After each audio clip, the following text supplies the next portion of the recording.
Hello everyone, good evening to all. सत श्री अकाल। तो आ जाओ सारे, जुड़ जाओ एक बार। फिर अज का लैक्चर जिहड़ा आ स्टार्ट करते हैं।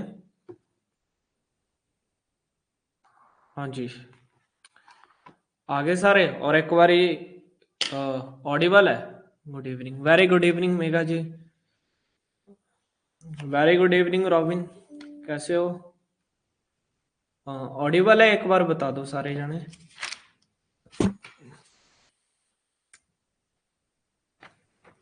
आवाज प्रॉपर आ रही है?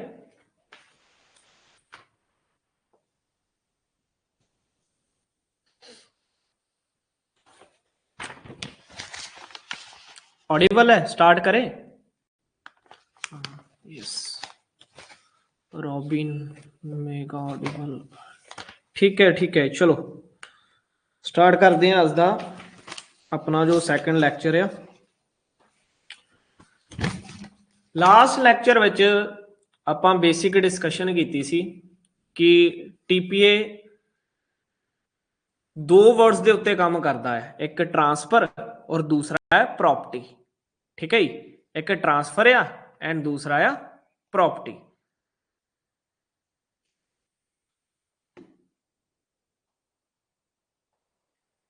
चलिए, तो लास्ट लेक्चर विच हमने ये बात की थी कि जो टीपीए है ये बेसिकली ये थ्री टाइप्स के ऊपर काम करता है। जैसे फर्स्ट ऑफ ऑल क्या है, ऑपरेशन ऑफ लॉ। सेकंड क्या था, बाय द कोर्ट। थर्ड क्या था, बाय द पार्टीज। मींस कि जो मार्जिनल हेडिंग है टीपीए का वो क्या है, ट्रांसफर। तो हमें ट्रांसफर का पता अब चल चुका है कि इसमें क्या आएगा, इसमें एब्सोल्यूट भी आएगा, इसमें लिमिटेड भी आएगा। लिमिटेड मींस कि लीज आ गया, एक्सचेंज आ गया, जो कि ऑनरशिप जहां पर ट्रांसफर नहीं होती। तो इसमें क्या आएगा, पोजेशन प्लस ऑनर। ठीक है, एक मिनट देना। इसमें क्या आएगा, पोजेशन प्लस ऑनरशिप, दोनों की बात की है। तो आज हम स्टार्ट करेंगे हमारा जो फर्स्ट सेक्शन है। एक बात बस ध्यान में रखना, ये जो ऑपरेशन ऑफ लॉ है इसके ऊपर टीपीए अप्लाई नहीं करता।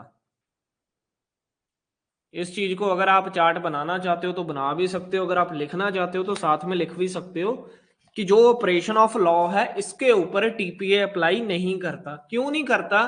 क्योंकि टीपीए में जो एक्चुअल क्या है, जे है बाय पार्टीज। ठीक है, बाय एक्ट ऑफ पार्टीज।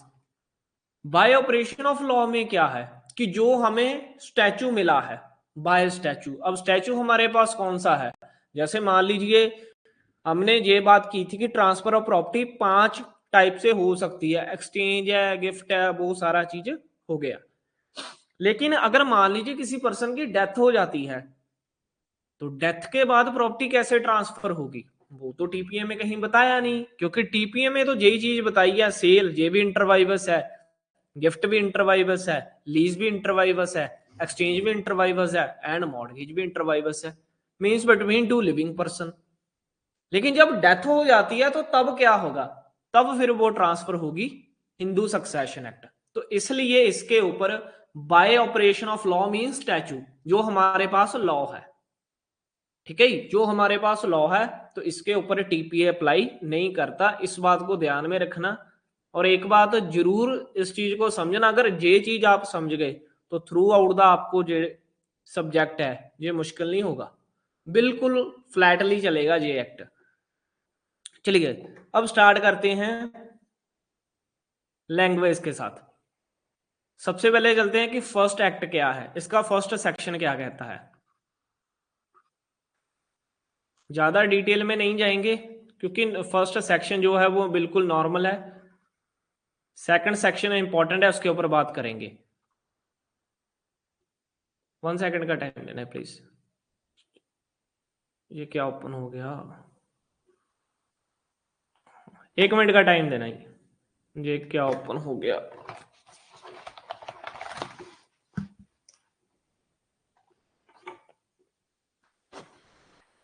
चलिए। सबसे पहले है section number 1 short title. Short title means कि इस एक्ट को क्या बोलेंगे, ट्रांसफर ऑफ प्रॉपर्टी। ठीक है, नॉर्मली है ये तो हमें पता है, क्योंकि प्रेम्बल हमने जो लास्ट लेक्चर में डिस्कस कर लिया था, इसका ये वर्ड ध्यान में रखना, बाय एक्ट ऑफ पार्टीज। ये मैं 5 मिनट आपके इसलिए वेस्ट किए हैं सो दैट कि जो हमने लास्ट लेक्चर में किया था थोड़ा आप रिकॉल कर लो। और दूसरा मेरे को होता है कि मैं अपने लेक्चर में रेपिटेशन बहुत ज्यादा करता हूँ। रेपिटेशन का मतलब है कि मैं बार बार एक चीज बोलता रहता हूँ।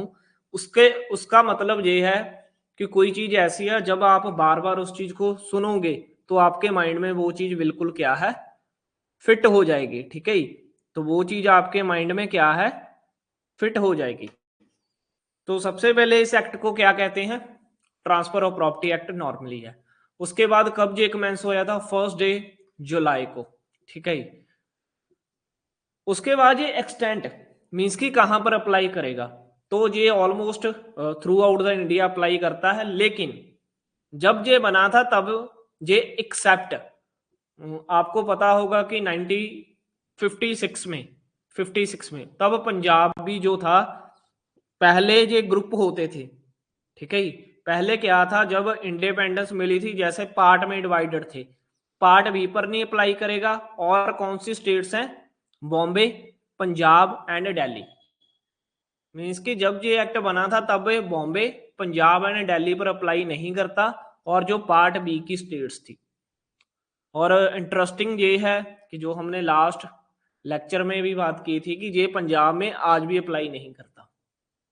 लेकिन अगर मान लीजिए पंजाब गवर्नमेंट चाहती है कि जो टीपीए है हमारे जहां पर एप्लीकेबल हो, तो बट दिस एक्ट और एनी पार्ट में by notification in official gazette extended to the whole any part by the state government. Means कि अगर स्टेट गवर्नमेंट चाहती है तो वो क्या है, इसका होल मीन्स कि पूरा एक्ट या कोई इसका पार्ट, जैसे मान लीजिए सेल है, मॉर्गेज है, किसी पार्ट को बाय ऑफिशियल गैजेट के, बाय नोटिफिकेशन के अप्लाई कर सकती है। इससे ज्यादा जो सेक्शन फर्स्ट से इंपॉर्टेंट नहीं है। अब आगे चलते हैं सेक्शन 2। सेक्शन 2 क्या है, repeal of the act saving. इसमें दो चीजें बोली है, एक तो बोला है रिपील, एक बोला है सेविंग। रिपील मीन्स जो चीज खत्म होगी, सेविंग क्या है, किसी चीज को सेव कर लिया। ठीक है, सेविंग मीन्स कि किसी चीज को सेव कर लिया। In the territory to which this act extend for the time being enactment specified in schedule. ये जो शेड्यूल है ना, ये बिल्कुल लास्ट में बताया गया है, उस शेड्यूल में कुछ का नाम मेंशंस है, एक्सटेंट देयर इन मेंशन, वहां पर कुछ का नाम मेंशंस किए गए हैं कि कौन से जो एक्ट है या कौन सी प्रोविजंस है रिपील्ड की गई है। ठीक है, इसमें से ये ज्यादा इंपॉर्टेंट नहीं है, ये आपके पेपर परस्पेक्टिव भी इंपॉर्टेंट नहीं है। इंपॉर्टेंट आपके लिए ये है, save as provided section 57, section 57 chapter 4 of this act any transfer. अब ये चीज ध्यान से देखना, by operation of law in execution, execution कैसे, of decree of order court competent jurisdiction. तो हमने ये जो चार्ट था ना, ये जो चार्ट था इसमें दो चीजें बोली है, एक तो क्या है ऑपरेशन ऑफ लॉ, एक है बाय द कोर्ट। मींस कि दोनों में टीपीए कवर नहीं होता। टीपीए किसके ऊपर अप्लाई करता है, इस पोर्शन के ऊपर, बाय एक्ट ऑफ पार्टीज। जे बाय कोर्ट्स के हो जाता है, जे बाय ऑपरेशन स्टैचू के द्वारा है। मींस कि टीपीएस के ऊपर अप्लाई नहीं करता। तो इसका मतलब क्या हुआ, अब वापस चलते हैं, इसका मतलब क्या हुआ, जो सेक्शन 57 है, any transfer by operation of law और इन एग्जीक्यूशन ऑफ डिक्री और order of a court of competent jurisdiction, means to say कि सेक्शन 57 के ऊपर टीपीए अप्लाई नहीं करता। क्यों नहीं करता, क्योंकि उसकी जो लैंग्वेज है, अब एक बार हम 57 की लैंग्वेज देख लेते हैं, मार्जिनल हेडिंग देख लेते हैं, प्रोविजंस बाय कोर्ट, जहां पर भी वर्ड क्या दे दिया, कोर्ट, एंड आगे है sale freed therefrom, means कि जो चीज ऑपरेशन ऑफ लॉ है, ऑपरेशन बाय लॉ है, तो इसके ऊपर भी जो क्या है, टीपीए अप्लाई नहीं करेगा। सो इस चीज को ध्यान में रखना कि जो सेक्शन 57 है इसके ऊपर भी टीपीए अप्लाई नहीं करता। आगे इसका ये portion, and nothing in the second chapter of this act shall deemed to affect any rule Mohammedan law. अब इसका मतलब क्या हुआ? इसका मतलब है कि जो चैप्टर 2 है इसमें ऐसा कुछ भी नहीं है जो मोहम्मद लॉ के ऊपर अफेक्ट डाले। मीन्स टू से जो चैप्टर 2 है ये मुस्लिम्स के ऊपर अप्लाई नहीं करेगा, मीन्स कि मुस्लिम लॉ के ऊपर अप्लाई नहीं करता। अब सेकंड चैप्टर क्या है? सेकंड चैप्टर क्या है? ये वाला, transfer of property bye act of parties. ठीक है, जो सेकंड चैप्टर है सेक्शन 5 से लेके जे चलेगा 53A, जहां तक मोहम्मदिया लॉ के ऊपर अप्लाई नहीं करेगा। अगर चैप्टर 2 नहीं अप्लाई करेगा तो क्या जो रेस्ट टीपीए है वो अप्लाई करेगा? Answer is yes. जो बाकी टीपीए एक्ट है वो मोहम्मद लॉ के ऊपर, मोहम्मदियन लॉ, मुस्लिम लॉ के ऊपर अप्लाई करेगा, 100% करेगा, लेकिन एक चैप्टर 2 नहीं अप्लाई करेगा। और इसके साथ साथ सेक्शन 129 इसके ऊपर भी टीपीए अप्लाई, ये भी जो सेक्शन है 129 ये भी मुस्लिम लॉ के ऊपर अप्लाई नहीं करेगा।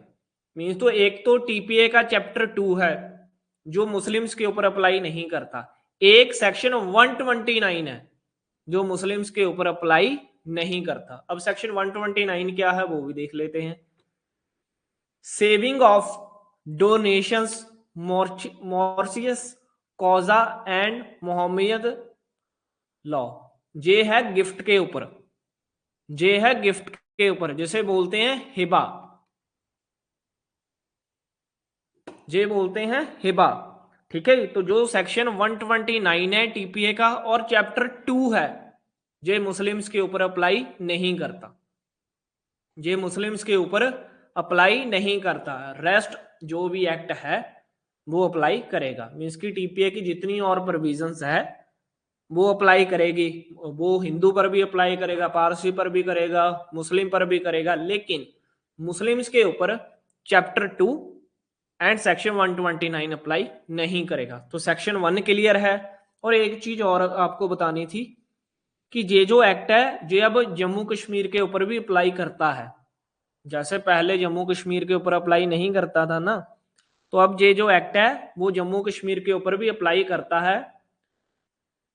31 अक्टूबर 2019 से जो 370 आर्टिकल हटाया था ना, तो उसके बाद जो 31 अक्टूबर है 2019 से ये TPA act through out of India apply करता है। रेस्ट मीन्स की पंजाब, दिल्ली, बॉम्बे वहां पर अभी भी अप्लाई नहीं करता, स्पेशली पंजाब में तो अभी भी अप्लाई नहीं करता। ठीक है, तो इस चीज को भी ध्यान में रखना कि ये जो टीपीए एक्ट है अब जम्मू कश्मीर के ऊपर भी अप्लाई करता है। कब से? वो करेगा 31 अक्टूबर 2019 से। ठीक है, और जो सेक्शन 2 है, सेक्शन 2 से हमारे लिए इंपॉर्टेंट जे डी क्लॉज है, और उसके साथ साथ जे एक इसकी जो सेकंड पार्ट है कि nothing in the second chapter of this act shall deemed to affect any rule, means की मुस्लिम लॉ के ऊपर ये अप्लाई ही नहीं करता। अब आगे चलते हैं जो हमारे लिए सबसे ज्यादा इंपॉर्टेंट है। मैं 1 मिनट इसको थोड़ा जूम कर लूं। चलो, अब इसमें सबसे इंपॉर्टेंट है इंटरप्रिटेशन क्लॉज। जैसे अब हमने आंसर राइटिंग लिखनी है तो आंसर राइटिंग में सबसे इंपॉर्टेंट क्या है? Immovable property. सबसे पहले ये डेफिनेशन है हमारी इमूवेबल प्रॉपर्टी। तो इमूवेबल प्रॉपर्टी क्या है? इसके ऊपर आपको शॉर्ट आंसर भी लिखने को मिल सकता है 5 मार्क्स में। नॉर्मली पंजाब में तो 5 मार्क्स में भी आता है, शायद 2 मार्क्स में भी देखने को मिलेगा। हाँ 16 मार्क्स में तो इमूवेबल से नहीं आएगा, लेकिन हाँ 6 मार्क्स के लिए एंड 2 मार्क्स के लिए इसमें से क्वेश्चन निकल सकता है। What is immovable property? Immovable property does not include standing timber, growing crops and grass. ठीक है, इसमें बस सिंपल सी एक डेफिनेशन दी गई है इमूवेबल प्रॉपर्टी में, और ये डेफिनेशन है जो जे नेगेटिव है। जे नेगेटिव है। नेगेटिव कैसे है? मींस कि डज नॉट इंक्लूड। इसमें ये चीज नहीं बताई गई कि इसमें कौन सी चीजें इंक्लूड है, इसमें ये एक सिंपल बता दिया कि इसमें does not include standing timber, growing crops and grass. J apply नहीं करे, इसमें ऐड नहीं करेगा, बाकी सारा कुछ इंक्लूड करेगा। मींस कि ये डेफिनेशन क्या है? नेगेटिव। लेकिन ये डेफिनेशन कंप्लीट भी नहीं है। ये जो डेफिनेशन है ना, ये नॉट एग्जॉस्टिव बोल सकते हो, नॉट कंप्लीट। तो अगर जहां पर डेफिनेशन कंप्लीट नहीं है तो फिर हमें क्या करना पड़ेगा? क्योंकि जहां पर तो अगर हम देखिए टीपीए के लिहाज से, उस अकॉर्डिंग तो इन्होंने 3 वर्ड्स जो हैं वो सिंपल दे दिए कि जी इसमें standing timber, growing crops and grass, हम इसे ऐड नहीं करेंगे, और जो मर्जी आप ऐड कर लो। ठीक है, तो अब इसके लिए हमें देखना पड़ेगा जर्नल क्लॉजेस एक्ट। इसके लिए हमें क्या रेफर करना पड़ेगा? जर्नल क्लॉजेस एक्ट, जिसका सेक्शन 3 सब सेक्शन 26 है। ठीक है, जिसका सेक्शन 3 सब सेक्शन 26 है। तो अब हम जर्नल क्लॉजेस एक्ट पर चलते हैं। मैंने निकाल के रखा है पहले से ही। अब इसका हम करते हैं सेक्शन, ये सेक्शन 3 है, मैं आपको एक बार दिखा देता हूं। ये जर्नल क्लॉजेस एक्ट है, मैंने पहले निकाल लिया था। ठीक है, द जर्नल क्लॉजेस एक्ट, इसका जो सेक्शन है 3 सब सेक्शन 26, इसमें अब बताया गया है इमूवेबल प्रॉपर्टी क्या है। बेसिकली जहां पर भी जो डेफिनेशन है उतनी एग्जॉस्टिव तो नहीं दी गई, लेकिन स्टिल हमारे जो पेपर पर्सपेक्टिव है उसके अकॉर्डिंग ये ठीक रहेगी, immovable property shall include, means कि जहां पर क्या आ गया? पॉजिटिव। जहां पर अब क्या आ गया? पॉजिटिव। जो टीपीए है वहां पर नेगेटिव डेफिनेशन है, मींस कि शैल नॉट इंक्लूड। वहां पर क्या था? Negative, shall not include. लेकिन जहां पर क्या है? पॉजिटिव डेफिनेशंस दी गई है कि इसमें कौन सी चीजें जो है वो ऐड होगी। ठीक है, बस 1 मिनट का टाइम देना है प्लीज।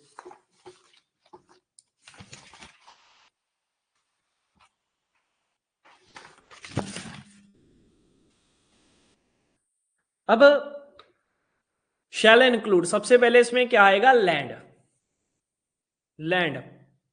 ठीक है, मींस की जमीन, इसमें आ जाएगा लैंड। उसके बाद आ जाएगा benefit to arising out land, means की जितने भी बेनिफिट्स लैंड से निकलते हैं। उसके बाद क्या है? Things attach to earth, means की जो चीजें जमीन से जुड़ी है। Permanently fastened to anything attached to the earth. ठीक है, ये अगर हम बात करें ना थोड़ी बहुत ही, तो ये फिर भी डेफिनेशंस ठीक है। अब अगर हमने इसे और थोड़ा एलैबोरेट में लिखना है तो आप सबसे पहले क्या करें? ये जो वर्ड है लैंड, इसे एक्सप्लेन कर सकते हो।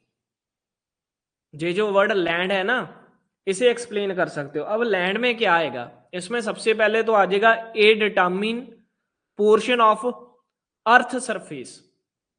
ठीक है, मैं जहां पर साथ में लिख देता हूं क्योंकि ये चीजें आपको नोट्स में नहीं मिलेंगी।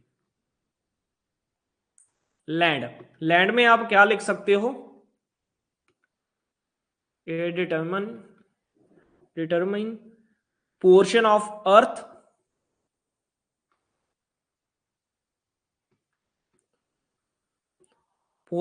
अर्थ सरफेस, ठीक है, अर्थ सरफेस। उसके बाद क्या आएगा, उसके बाद आएगा column of space above the surface, ठीक है। दूसरा इसमें क्या पॉइंट आएगा,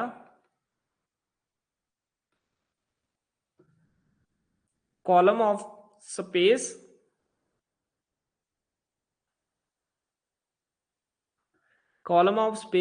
अबव द सरफेस,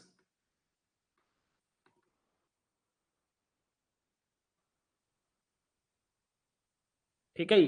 तो आप ये 2 पॉइंट्स है, इसे आप साथ में लिख सकते हो। इसके साथ अगर कुछ और ऐड करना है तो इसमें ये भी लिख सकते हो,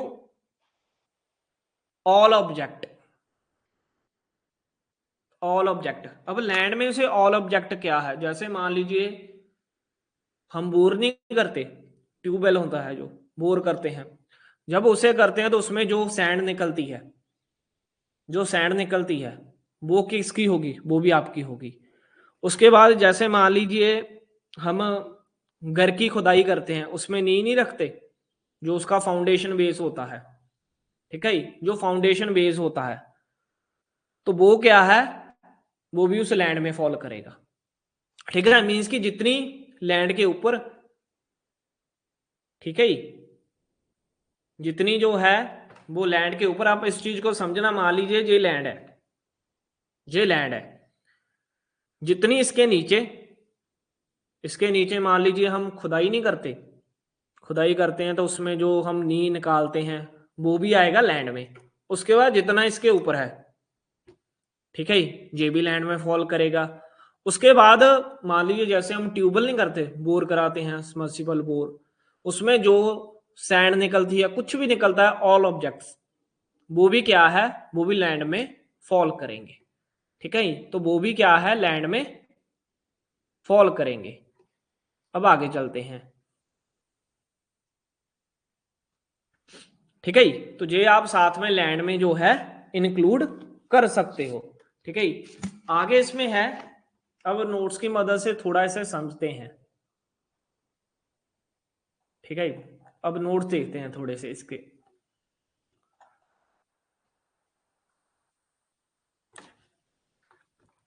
this means property like land, building, things permanent attach to earth, means की trees rooted in the ground, walls and anything fixed for long term. ये जो डेफिनेशन है ना, ये वाली, ये तो आपकी जर्नल क्लॉजेस की आ गई, और ये जो है डेफिनेशन, ये आपकी टीपीए की है। मीन्स की it does not include standing timbers, means की tree grown to be cut for wood like teak, growing crops like wheat, rice and grass, ठीक है। तो ये दोनों डेफिनेशंस आपको एक था नोट्स में जो है मिल जाएंगी, ठीक है। तो ये था हमारा इमूवेबल प्रॉपर्टी के लिए। अब उसके बाद अगर आपके पास वेयर एक्ट है, ठीक है, अगर आपके पास वेयर एक्ट है तो आप ऐसे करना,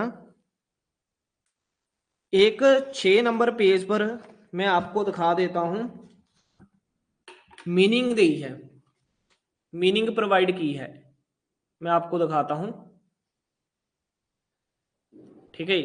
अब आप इसे देखना, अगर आपके पास यूनिवर्सल का ये वेयर एक्ट है, दिख रहा है सभी को जी, अगर आपके पास ये यूनिवर्सल का वेयर एक्ट है तो इसके पेज नंबर 6 उसमें बताया गया है मीनिंग ऑफ वर्ड इमूवेबल जी, ठीक है। थोड़ा देख लाना, मैंने वेयर एक्ट के ऊपर लिखा बहुत कुछ है, ठीक है। मैं आपको पेज नंबर दिखा देता हूं, ये पेज नंबर 6 है, ठीक है। इसमें देखना आप, meaning of word immovable, the word immovable means permanent fixed, means की जो चीज परमानेंट फिक्स्ड है, not liable to be removed and the property must be attached to the immovable property permanently. और इसमें आगे केस का नाम दिया गया है Shri steel private limited versus Bharat overseas bank limited. ये केस आप जब भी इमूवेबल प्रॉपर्टी के बारे में लिखोगे, ये केस आप जरूर कोट करके आना। ठीक है जी, ये जो केस है ना, ये आप जरूर कोट करके आना साथ में, ये बहुत ही इंपॉर्टेंट है। ठीक है, ये केस बहुत ही इंपॉर्टेंट है और साथ में आप इस चीज को जो है टिक मार्क जरूर कर लेना। ठीक है, ये इस केस को आप साथ में जो है टिक मार्क जरूर कर लेना। चलिए अब आगे चलते हैं।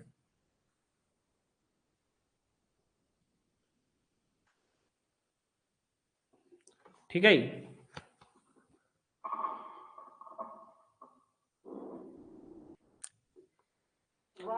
अब आगे चलते हैं। 1 मिनट का टाइम देना ही प्लीज।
सॉरी, मैंने देखा ही नहीं, वीडियो म्यूट कर दी। सॉरी सॉरी, दोबारा फिर से करते हैं, 1 मिनट फिर से करते हैं। इसमें अब आगे है अटैच टू अर्थ। अब आपने क्या करना है इमूवेबल प्रॉपर्टी में, सबसे पहले तो आपने ये कर लेना, क्योंकि देखिए ये डिपेंड करेगा कि क्वेश्चन कितने मार्क्स का आया है। और ये मैं 100% श्योर हूं कि इमूवेबल प्रॉपर्टी कहीं ना कहीं आपको पूछा जाएगा। 2 मार्क्स में पूछ ले, 6 मार्क्स में पूछ ले, हो सकता है 16 मार्क्स में पूछ ले। और अगर हम बाकी स्टेट्स की बात करें तो वहां पर 10 मार्क्स का क्वेश्चन आता है, एक 10 मार्क्स का आता है, एक 12 मार्क्स का क्वेश्चन आता है। तो हो सकता है कि कहीं पर भी ये क्वेश्चन पूछ लिया जाए। और 10 मार्क्स का होगा तो वहां पर आप एक लाइन तो लेके आओगे नहीं, तो उसमें आपने क्या करना है, ये इमूवेबल प्रॉपर्टी पहले ये लिखना है। उसके बाद जो हमारा जर्नल क्लॉजेस एक्ट की डेफिनेशन हमने की वो लिखना है। और देन उसके बाद ये अटैच टू अर्थ, इसका मीनिंग क्या है, rooted in the earth as in the case of tree shrubs, embedded in the earth as in the case of walls, buildings, attached to the what is so embedded for the permanent beneficial enjoyment of that to which it is attached। ठीक है, तो ये आपने जो definition है साथ में जरूर लिख के आनी है। अब आगे चलते हैं, इसमें जो सबसे इंपॉर्टेंट है that is actionable claim. Actionable claim जो एक बहुत ही टेक्निकली एंड कंफ्यूजिंग जे डेफिनेशन है, लेकिन इसको हम जहां पर कवर नहीं करेंगे, इसको हम कवर करेंगे सेक्शन 130 ऑनवर्ड्स। आई नो जे जितने भी आप होंगे स्टूडेंट्स सभी के जो है ये सिलेबस में ऐड होगा एक्शनेबल क्लेम चैप्टर नंबर 8। ये डेफिनेशन हम इस चैप्टर के साथ लास्ट में कवर करेंगे, क्योंकि अगर मान लीजिए आज हम डेफिनेशन कर लेते हैं तो फिर बाद में ये चैप्टर समझना मुश्किल होगा। सो नॉर्मली इसको हम डेफिनेशन को चैप्टर के साथ ही पढ़ेंगे। एक्शनेबल क्लेम बेसिकली होता क्या है, ये होता है मान लीजिए अनसिक्योर्ड डेट। ये क्या होता है? Unsecured debt. मैं थोड़ा सा आपको बता देता हूं, other than a debt secured by mortgage. जैसे मान लीजिए ए है एंड बी है, ए ने बी को 10 लाख रुपया दिया है और बी ने क्या किया, बी ने इसका मान लीजिए ये 1 एकड़ लैंड है, ये लैंड है, ये मॉर्गेज कर दी। क्या ये एक्शनेबल क्लेम होगा? आंसर इज नो, क्योंकि ये तो सिक्योर डेट है, क्योंकि ये तो सिक्योर डेट है। अगर मान लीजिए ए है पैसे, सॉरी बी है पैसे वापस नहीं करेगा, तो ए क्या करेगा, जो लैंड है उसके पास वो जब्त कर लेगा। और अगर मान लीजिए ए ने बी को 5 लाख दिया है लेकिन कोई प्रॉपर्टी उसने अपने पास नहीं रखी, कोई सिक्योरिटी अपने पास नहीं रखी, तो वो क्या होगा, उसे बोलते हैं अनसिक्योर्ड डेट, और वही एक्शनेबल क्लेम में आता है, वही एक्शनेबल क्लेम में आता है। ये सिंपल सा एक वे है समझने के लिए। आगे इसमें टेक्निकलिटीज है, वो आगे हम कवर जरूर करेंगे। अब आगे चलते हैं। सबसे इंपॉर्टेंट क्या है? जे नोटिस। जे भी बहुत ही इंपॉर्टेंट है, और आप अपने जो 5 ईयर क्वेश्चंस है वो निकाल के देखना, ये आपको पता चलेगा। बहुत ही इंपॉर्टेंट डेफिनेशन है नोटिस की, ठीक है। ये जो बहुत ही इंपॉर्टेंट डेफिनेशन है नोटिस की। एक बार नोट्स की मदद से हम जो पहले किया है उसे कवर कर लेते हैं। ये जो इंस्ट्रूमेंट है ये ज़्यादा नॉर्मली इंपॉर्टेंट नहीं है, ठीक है। हमारे पेपर परस्पेक्टिव जरूरी क्या है, ये एक्शनेबल क्लेम है जो हम साथ कवर करेंगे लास्ट चैप्टर के, और ये इंपॉर्टेंट है नोटिस, ठीक है। अब ये जो वेयर एक्ट कहता है कि वेयर एक्ट क्या बोलता है, इसको एक टाइम के लिए छोड़ देते हैं, इसको एक टाइम के लिए छोड़ देते हैं। अगर हम किसी से पूछे नोटिस होता क्या है, मान लीजिए किसी के बारे में नोटिस, किसी चीज के बारे में जानना, जैसे हम बोल नहीं देते कि आपने उसके बारे में नोटिस किया, आपने ये चीज नोटिस की, मीन्स कि एक लेमैन की तरह सोचते हैं। वेयर एक्ट की लैंग्वेज है, ये तो बाद में देखते हैं, थोड़ा हमें समझने में आसानी रहेगा कि नोटिस होता क्या है। कि किसी चीज के बारे में नॉलेज होना, ठीक है, किसी चीज के बारे में क्या होना, नॉलेज होना। तो अगर हम लीगल लैंग्वेज में या लॉ की भाषा में देखें तो नोटिस क्या है, ठीक है। अगर हम लॉ की लैंग्वेज में देखें नोटिस क्या है, तो इसका मतलब है नॉलेज ऑफ समथिंग या नॉलेज ऑफ फैक्ट, ठीक है। तो नोटिस का मतलब क्या है, नॉलेज ऑफ समथिंग, या आप ये भी बोल सकते हो नॉलेज ऑफ फैक्ट। अब फैक्ट क्या है, फैक्ट क्या है? जैसे मान लीजिए आपके नेबरहुड में कोई राम जी का घर है, किसी राम जी का घर है, आपको उसके बारे में पता है, आपको पता है, तो ये क्या है, ये फैक्ट नहीं है, ये क्या है, फैक्ट। मीन्स कि आपको नोटिस है, मीन्स कि आपको नोटिस है, ठीक है। नॉलेज ऑफ फैक्ट, कि आपको पता है कि मेरे पड़ोस में राम जी का घर है, उसके घर में इतने फैमिली मेंबर्स हैं, उनकी जे जे बैकग्राउंड्स है, वो जे जे काम करते हैं, मीन्स की नॉलेज, ठीक है। मीन्स क्या है, knowledge. A person is said have notice of fact when he actually know the fact. आ गया ना वही बात, मीन्स की नॉलेज ऑफ फैक्ट, किसी फैक्ट की नॉलेज होना।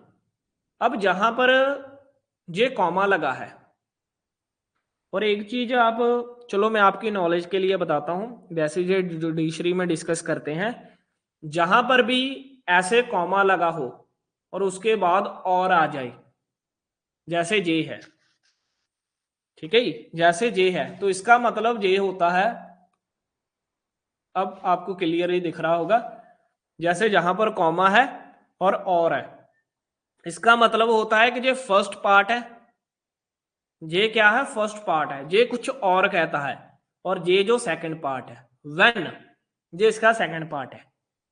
When but for wilfully abstentions from an inquiry search which he ought to have made or gross negligence he would have know it।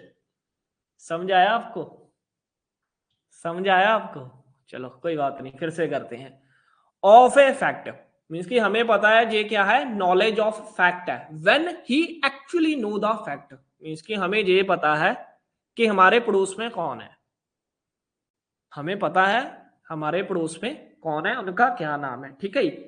अब ये जो रेस्ट पार्ट है, इसे समझने के लिए सबसे पहले आप ऐसे करें, जो नोटिस होता है ये बाय 3 टाइप्स होता है, बाय 3 टाइप्स होता है, जिसमें सबसे पहले आएगा एक्सप्रेस नोटिस। जिसमें सबसे पहले क्या आएगा, एक्सप्रेस नोटिस। इसका मतलब क्या है, फैक्ट इन एग्जिस्टेंस। इसका मतलब क्या है, फैक्ट इन एग्जिस्टेंस मीन्स कि कोई फैक्ट है, सो नोटिस कैसे होता है, सबसे पहले क्या है, एक्सप्रेस। इसका मतलब क्या है, फैक्ट इन एग्जिस्टेंस, कि कोई फैक्ट है वो एग्जिस्ट कर रहा है। जैसे आपके पड़ोस में कौन है, राम जी है, मीन्स की फैक्ट, और एक्चुअली क्या है, वो एग्जिस्ट, एक्चुअली वो क्या कर रहा है, एग्जिस्ट कर रहा है, एग्जिस्टेंस में है, नॉट हेयर से मीन्स की नॉट हेयर से। अब हेयर से का मतलब क्या होता है, जब आप आगे एविडेंस एक्ट करोगे ना, तो उसमें यही चीजें आएंगी, उसमें यही चीजें आएंगी। तो इसमें क्या आएगा, fact in existence not hearsay, fact in existence not hearsay. अब हेयर से का मतलब क्या होता है, सुनी सुनाई बातें। जो हेयर से है ना, जो हेयर से है, इसका मतलब है सुनी सुनाई बातें। जैसे मैंने किसी अपने स्टूडेंट को बोल दिया, ये हमारे नियर जो लवली प्रोफेशनल यूनिवर्सिटी है ना, इसके पास में 2 और बड़ी यूनिवर्सिटीज बनने वाली हैं, और साथ में 2-3 और फ्लाईओवर निकलने वाले हैं। तो आप क्या करो, वहां पर प्रॉपर्टी खरीद लो। उस सामने वाले बंदे ने कुछ देखा नहीं, कुछ सुना नहीं, उसने क्या किया, प्रॉपर्टी खरीद ली। ये क्या है, हेयर से, हवा में बातें, सुनी सुनाई बातें, मीन्स की जो चीज एग्जिस्टेंस में ना हो, जो चीज एग्जिस्टेंस में ना हो उसे बोलते हैं हेयर से। तो मीन्स टू से कि जो एक्सप्रेस नोटिस है, एक्सप्रेस नोटिस का मतलब क्या है, जो fact in existence, fact in existence not in hearsay, ठीक है। अब आगे डिस्कस करते हैं, फैक्ट इन एग्जिस्टेंस, ठीक है। तो जहां तक आपको जो जे क्लियर हुआ होगा, अब आगे चलते हैं, ठीक है। अब आगे चलते हैं, 1 मिनट देना ही बस।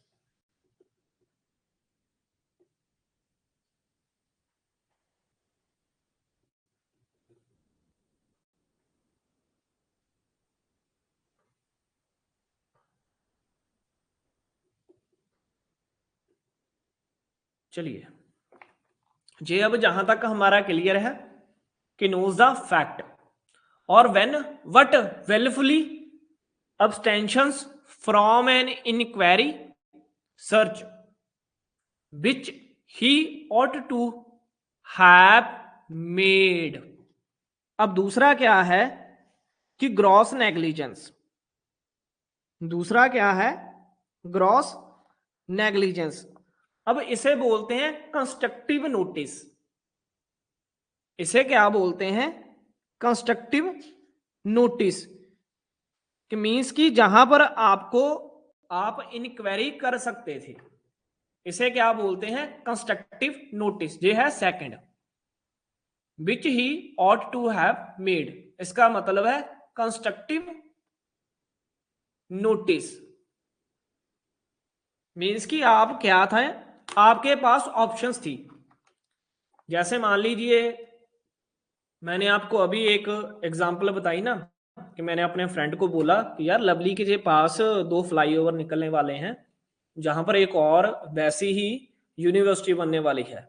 तो उसने मेरी बातों पर यकीन कर लिया, लेकिन मान लीजिए वो भी जलंधर का ही है, वो भी इसी एरिया का है, उसने ध्यान ही नहीं दिया।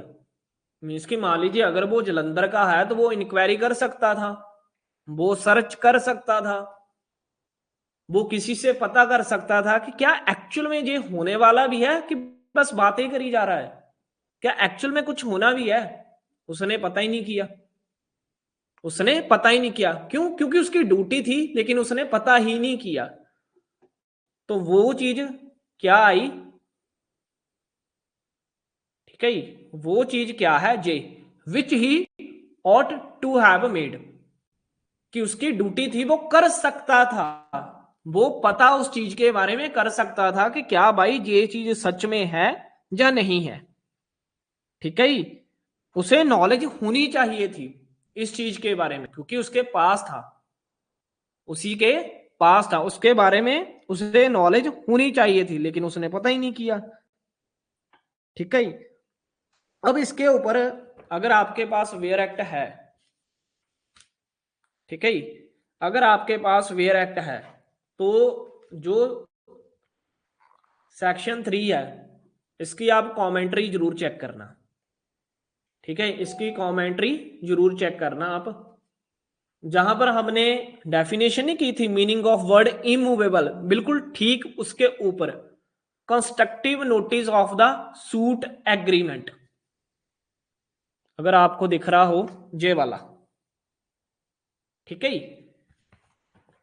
इसमें क्या है, the defenders failed to make necessary inquiry, means कि वो इंक्वायरी कर सकता था in respective of possession of the suit land by going to the site, means कि वो उस जगह पर जाकर देख सकता था, और from neighbouring land owner, therefore it has been held that constructive notice of the suit agreement shall have to be imputed to defendant in view of actual possession of the suit land being with the plaintiff, means कि उसके पास क्या था, options था, वो inquiry कर सकता था, लेकिन उसने जोर ही नहीं दिया। उसने सोचा ऐसा ही सर रहा है तो ठीक है भाई, क्यों मेहनत करनी। ठीक है, तो ये था हमारा नोटिस। अब इसके बाद इसकी वापस चलते हैं, एक्सप्लेनेशंस है। अब इसकी एक्सप्लेनेशंस है, ये जो फर्स्ट एक्सप्लेनेशन है इसमें आएगी।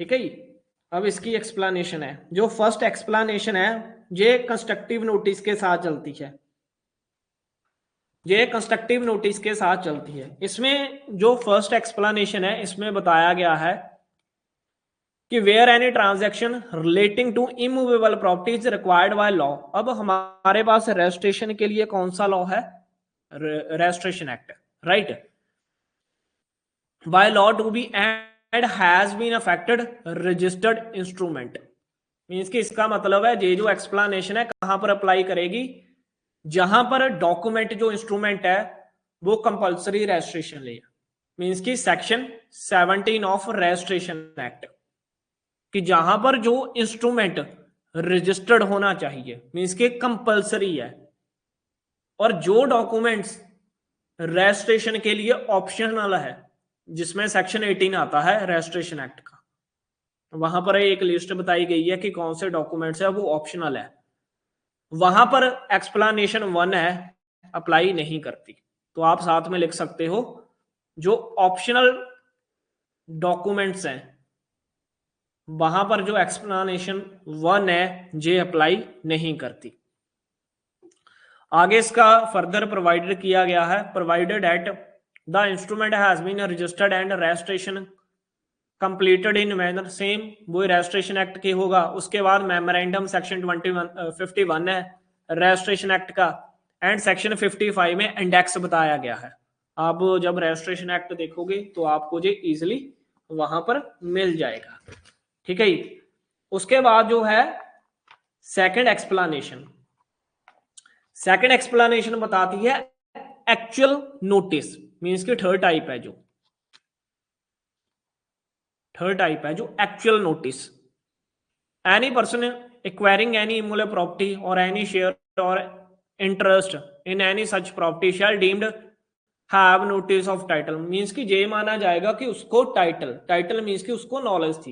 एक्चुअल मीन्स कि उसके पास क्या थी, नॉलेज थी, उसको टाइटल के बारे में पता था।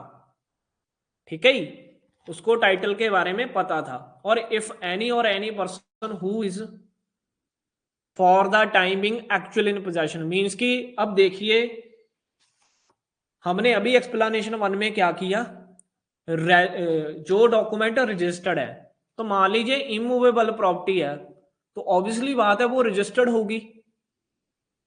तो जहां पर जो रजिस्टर्ड है, तो वहां पर हम जाकर पता कर सकते हैं कि इसका जो टाइटल मीन्स कि इसका ऑनर कौन है, इसके प्रॉपर्टी के ऊपर कहीं कोई डेट तो नहीं है, इस प्रॉपर्टी के ऊपर कोई डेट तो नहीं है। ये तो हमारी ड्यूटी है ना कि हमने पता करना है, हमने प्रॉपर्टी खरीदनी है।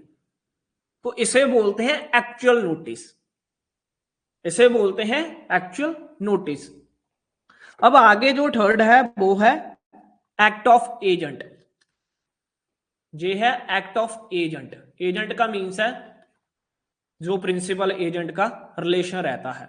A person shall be deem to have notice of any fact if his agent. Means कि अगर उसके एजेंट को है, उसके एजेंट को किसी चीज के बारे में नोटिस है, पता है, तो यही माना जाएगा कि उसके प्रिंसिपल को भी, मीन्स कि मेन पर्सन जो ऑनर है, उसे भी नॉलेज थी।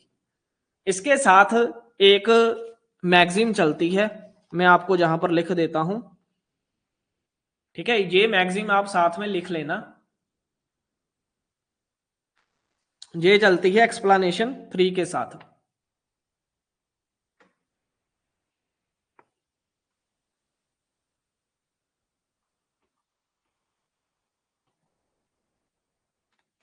ये चलती है, सॉरी, एक्सप्लेनेशन 3 के साथ पर से। ये इसकी एक्सप्लेनेशन है। इसका मतलब होता है he who does by another does by himself.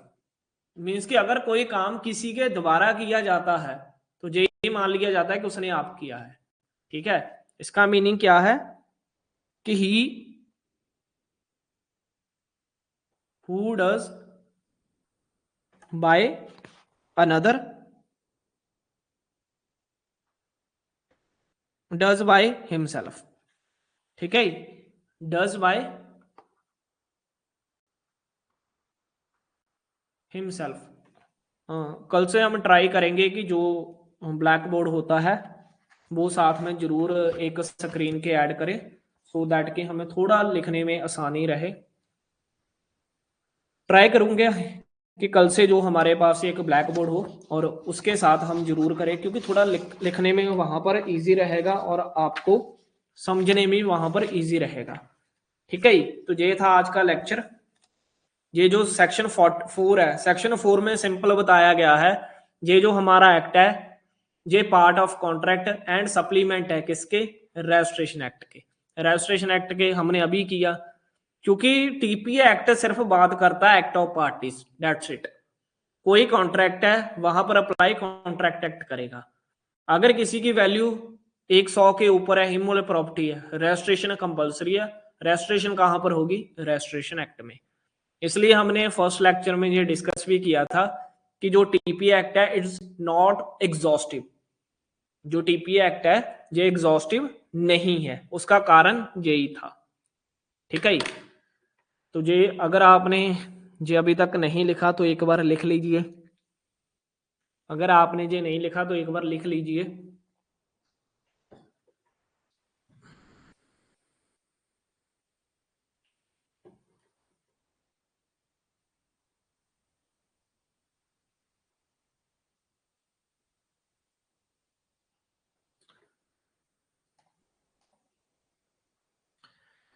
तो चलिए, अगर किसी का कोई डाउट है तो एक बार पूछ लीजिए, फिर क्लास को वाइंड अप करते हैं।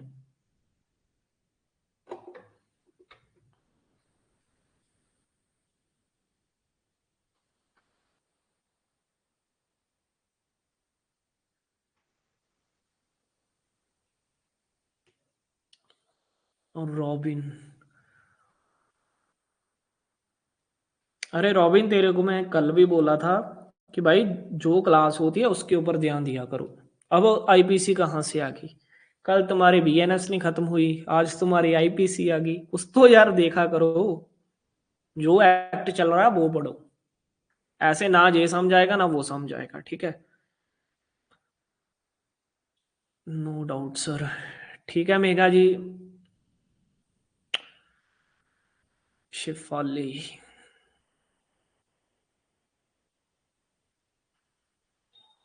नोटिस, नोटिस तो बेसिकली समझने के लिए, अगर आप है ना समझना है तो सिंपल सी बात है, जो नोटिस है उसको three types, simple three types. कौन सी है? कंस्ट्रक्टिव है, वो आपके वेयर एक्ट में ऑलरेडी मौजूद है।